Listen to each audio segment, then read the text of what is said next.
Hello and welcome, and today I'm in conversation with Raphael Ryan, who is a local historian here in Newbridge, County Kildare. My name is Margaret Kane-Rowe and I'm a local writer and screenwriter, and today we're going to be talking about the very interesting Mr. Bill Mauldin, who won 2 Pulitzer Prizes as a cartoonist, and he's most famous for Willie and Joe. Yes. So maybe, Rafe, if you could just maybe talk a little bit about his sort of formative years and how he came to cartooning and how he came to be in the army as a cartoonist. Yeah. I mean, Bill himself, from a very early age, he showed a lot of skill as an artist. He could draw things very, very well. When he was in school, it was the only thing he really wanted to do. Now, growing up in America in the 1920s and the 1930s, it wasn't an easy task for him. He had probably family difficulties that made life a little bit of a challenge for him from time to time, particularly in the early years.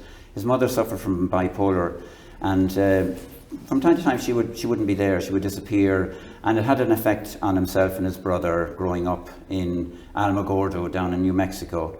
And so what he learned from all of this, and particularly from his father, was good graft. You know, his father, for example, was an interesting character in that he would have worked in the mines down in Mexico. During the war, he was involved in the artillery in World War One. Then he came back up to El Paso, worked as a mechanic, selling machines, wrenches, all that sort of thing. And he ended up inheriting a sort of 120-acre fruit farm near Alamogordo, and that's where Bill was born.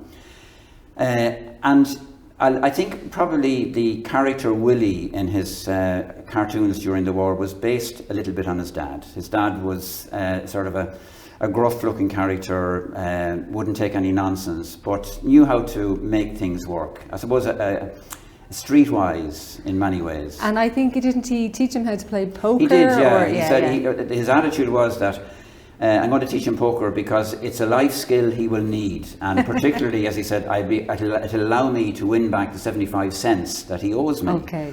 But no, it was interesting in that sense, and from the point of view of his writing, his artistry, during the recession, particularly after the Wall Street crash, the years of the Depression were particularly difficult for Americans.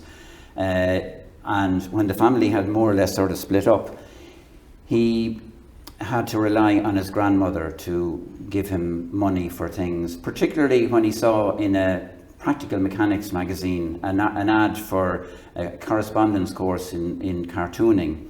It was based out of Cleveland in Ohio, so she gave him the $20 to sign on, and he did that particular course.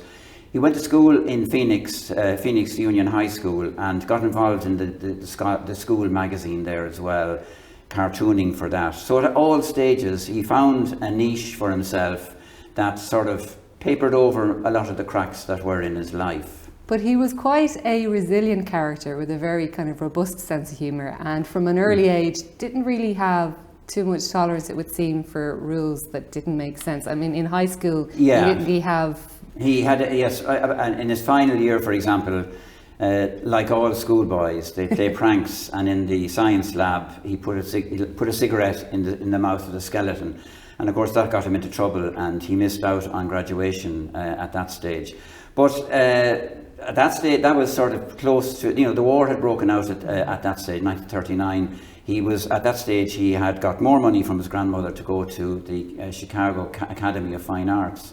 And that was a very important year for him, because he learned and honed his skills. But also, he set a target each night. Each night he would say, I'm going to try and, by sundown, I'm going to have 10 cartoons created. And then he would perfect those. And then he would sort of try and send them out to local newspapers, local magazines, without an awful lot of success. But he had a great approach to rejections, and as a writer, I really kind of thought, well, he's got a great attitude. Yeah, I mean, he was sending articles to the Saturday Evening Post, to Collier's magazines, to many, Esquire, all of these newspapers and magazines that would probably normally take cartoons like this, and they just came back in their envelopes, rejected. And what he did was he recycled them and then tried more. I think one magazine that he wrote for was the Arizona Highway travel magazine. That paid him quite a lot of money. Nice. And he used that money to send out more cartoons, to look for work and try and sort of get commissions here, there and everywhere. So he was quite resilient in that. And very entrepreneurial, like he was always looking for opportunities. Always. And particularly when he got involved in 1939, most Americans, he had done an ROTC course, the Reserve Officer Training Corps in school. And that introduced him to the whole military mindset, and liked the idea of uniform. He learned how to handle the 1903 Springfield rifle and do all sorts of drills with it and so forth. It gave him a uniform which was very handy, because it meant that he could wear the uniform and save on his own clothes. But at every stage of the journey, he honed his skills. He worked very, very hard. This was a sort of a very singular-minded man. And then when he joined the army, like everybody else did in America at the beginning of the war, he was assigned to the 45th Division. The only division in the army that actually had a newspaper, a sort of a 4-page tabloid, but they had no cartoons. So Bill set about creating a need for his cartoons, and he got on very, very well with Walter Harrison, who was his commanding officer. Now, Walter had been in his previous life, he had been a newspaper editor, so he was keen that this should proceed. In fact, he put a bit of his own money into making sure that the 45th Division News survived and was a success. So this became, every Friday, for example, Walter Harrison would make sure that Bill had the day off to do the cartoon for the weekly magazine. That's so amazing. It was he was very lucky. I mean, he was lucky in the sense that right throughout his career in the army during the war, he had the back of all of his commanding officers. Many of them prevented him or saved him from difficulties down the line, as we'll see. And he had a particular sort of approach to his sort of art and a reason behind it. Like, he was very much the voice of the ordinary soldier, and that was sort of, and even when he went to Italy, he eventually went to Italy. He didn't have a cushy job. He was at the front line. He received a medal for bravery. He was injured. He became sick. He was very much one of the what he called, and what they would refer to as the dog faces. The ordinary soldier in the field. That's who he championed. His cartoons are all about their life. I mean, apart from documenting the type of life that they had and that they had to endure, he also, I suppose, encapsulated for them the difficulties that they had to go, and particularly what he sort of tapped into was that the difference between the top brass and the ordinary soldier, and that was a sort of a running sore right throughout the army at this stage. Right, well, I suppose in most armies, the hierarchical structure that the lower echelons found difficult to understand and found difficult to take. And they were the guys who were doing the hard slog. I suppose in one sense you have to realise that in World War II there were 16 million Americans that served in the war, but only about 5% of that number actually experienced any sort of long-term combat experience. And that's always the case in armies. There's the guys that experienced the frontline warfare is a very, very small percentage. But in the case of the infantry in World War II, I mean, of the 16 million Americans, only about 14% of those were actually infantry, but the infantry suffered 70% of the casualties. So there was a real issue there. There was a real cause célèbre for him to sort of tap into and prioritise. And he saw that all the way through, at every stage, and particularly when travelling, for example, he saw it on the boat He travelled on the John O'Hara troop ship across to Oran and Algiers in early 43. And when he got there, travelling on the boat in a small compact boat like that, he could see at first hand the difficulties of hobnobbing with the ordinary soldiers and the top brass, that the officers were always treated that much better. He got around it in one way because he was able to draw pictures, and he knew that the chef in the officers' galley liked portraiture, and he did a few pictures for him, and as a result he sort of made sure that he got a good whole meal every so often, and it was a nice way for him to. But travelling that way as well, travelling in U-boat infested waters, he was very conscious that his berth was sort of 3 feet below the waterline, and when the opportunity arose to man the anti-aircraft guns on deck, the 20mm guns, he put in and said, look, I have knowledge of these guns, not experience, but knowledge. And the knowledge came from the fact that over his previous few years drawing cartoons, army cartoons, he had drawn this 20mm gun, and that was how he justified the familiarity with the gun itself. No, and it's brilliant. And I know when he was in Italy, he went from there to Italy. Yes. There was many examples of his kind of passion, his entrepreneur, because he was so keen to make sure that he captured what needed to be captured in cartoons, that he worked around there were certain kind of limits placed on what he could do. Yes. But he went and he got lead from, or zinc from he coffins? Did, yeah. When they landed in Sicily, himself and his fellow correspondents, the first thing they go looking for is a printing press. So they went to a large town called Vittoria, and they found a printing press, but they had no metal to make the letters and so forth. So what he did was he went to an undertaker's shop in the town, and he bought maybe 2 or 3 coffins, and he stripped the lead zinc from it, and used that zinc then to form the letters for the press, using, for example, upside down M's as W's using in the printing process. And he also got sort of nitric acid from black market outlet somewhere nearby as well, so to be able to do the processing of photo engraving. The other thing as well is that the experiences he would have seen in Sicily, first of all, he had to get, for example, when he was drawing his cartoons, he had to get the cartoons back to the ship so that they could be sent to where the 45th Division News was being printed. 2 Italian soldiers surrendered to him one day, and he said, fine. He took the bicycle that they had and the carbine that they were holding. He used the bicycle to get back to the harbour, and he used the carbine as a bribe to get out to the ship so that the material could be sent off. So he also experienced, I suppose, it was his first time experiencing war on a level like that. He was on one journey to Victoria. He would himself and his colleagues, they were dive bombed by Stuka dive bombers. He also saw a very horrific scene where the aftermath of friendly fire, as it were. 24 aircraft were shot down by friendly fire, and the place was littered with parachutes hanging from trees and bodies all over the place. Now, the American censors made sure that at no stage were bodies shown in either photographs and particularly in cartoons. And what Bill did was his cartoons show a lot of damaged buildings, and the bodies are sort of off stage, as it were.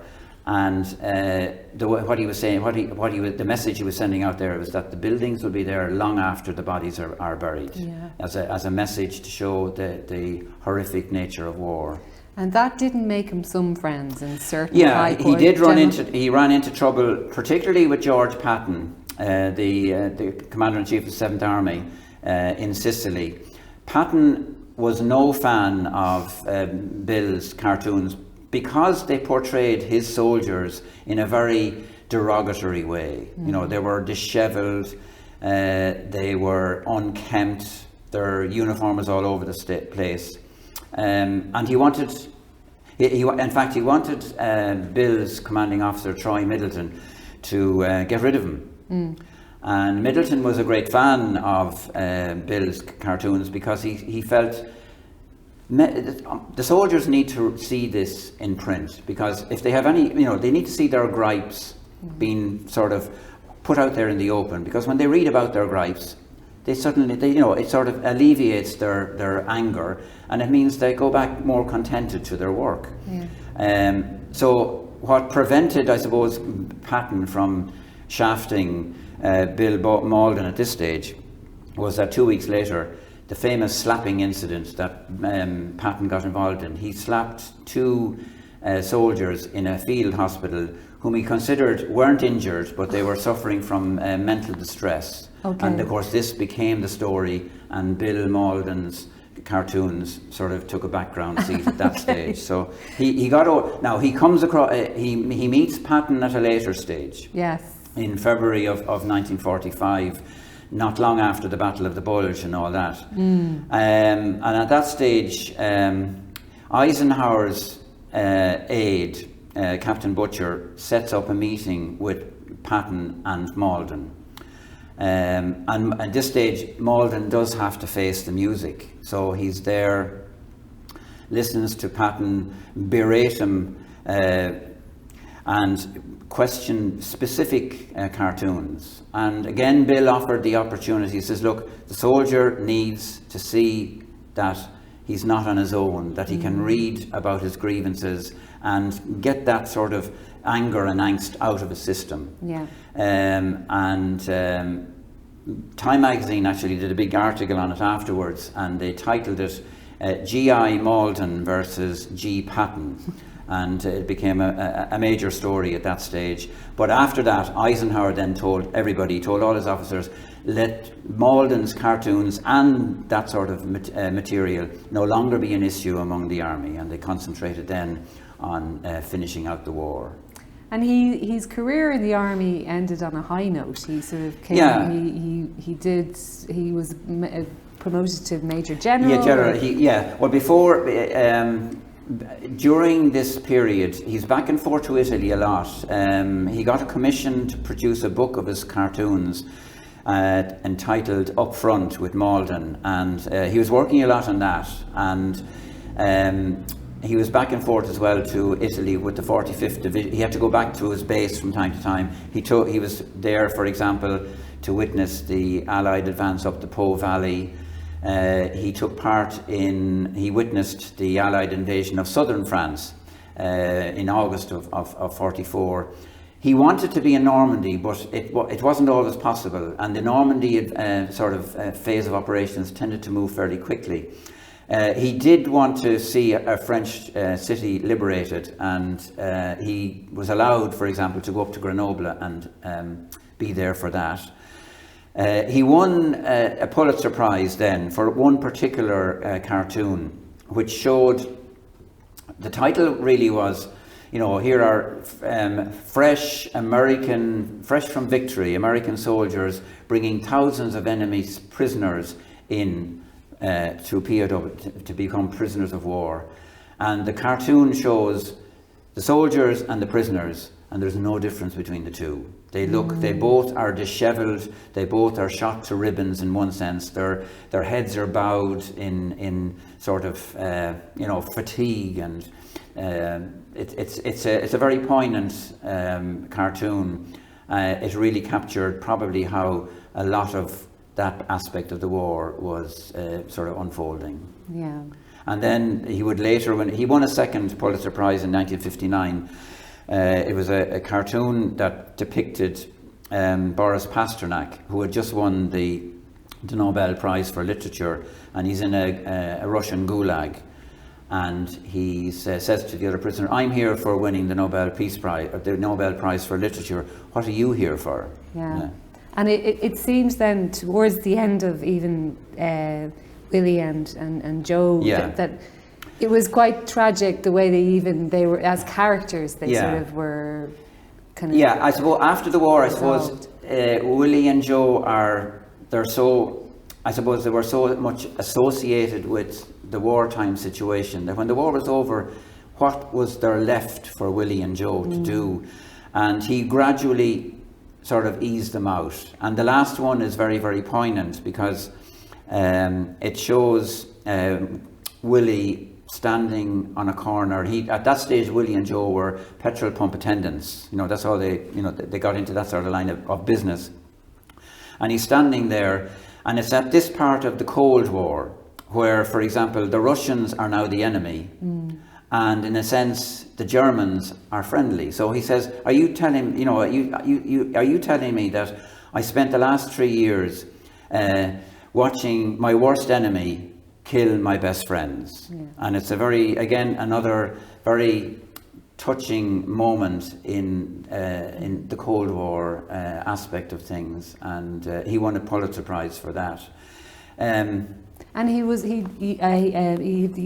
suffered from sort of survivor's guilt as well, and he sort of carried through. Yeah. After the war, he got involved in politics. He was very interested in the McCarthy era. He didn't altogether agree with the anti-communist stance that was taken by Senator McCarthy and the Red Scare under the bed sort of thing. He felt that it was a betrayal of all the what they pursued, all the good things that the war was fought for freedom, and this was a sort of a curtailment of the freedom that they had fought for.